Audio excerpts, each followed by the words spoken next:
we are closer than ever to our favorite celebrities. Social media and live streaming platforms like Twitch and Facebook gaming have allowed us to engage with them more. And there's a lot of media figures out there, especially with the emergence of non-traditional celebrities, streamers.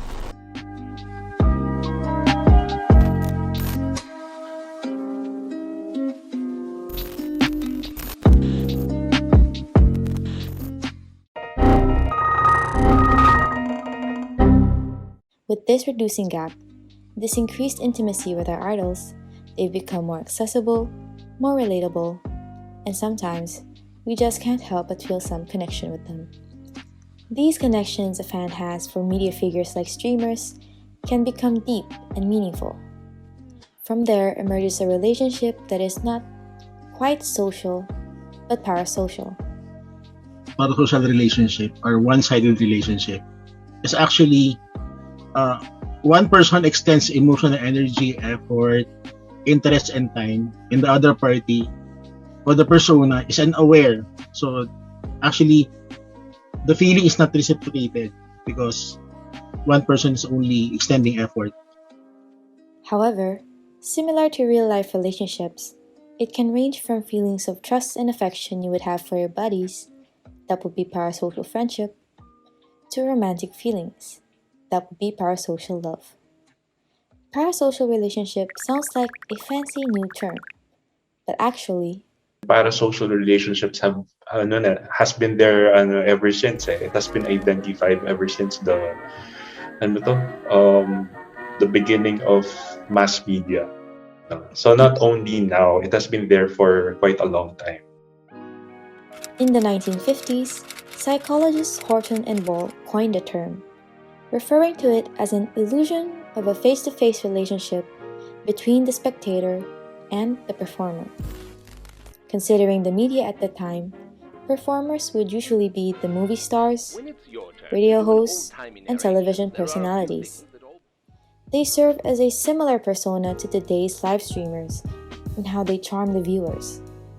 Television personalities, for example, may sometimes turn to the audience and directly address them, as if they were conversing personally with them. I encountered this author, for example, 1989, talking about parasocial interaction, parasocial relationships.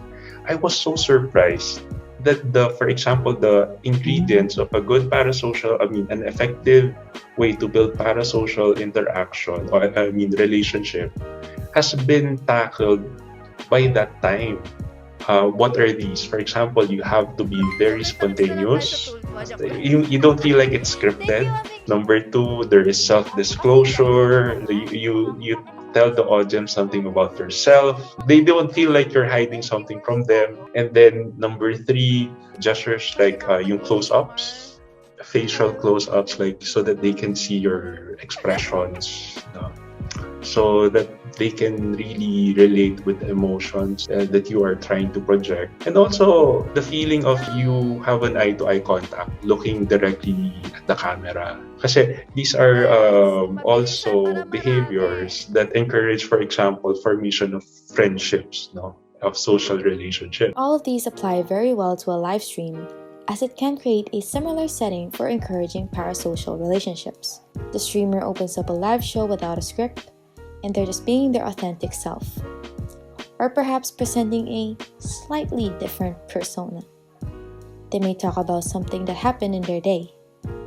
The nuances in body language, the gestures, the funny reactions, all are captured through a webcam display showing the streamer. And so, it's becoming easier to see why parasocial relationships have become more pervasive and relevant today, especially in the streaming space. Boundaries between streamers and fans continue to blur, and who knows, you might be in a parasocial relationship now and you just don't realize it yet.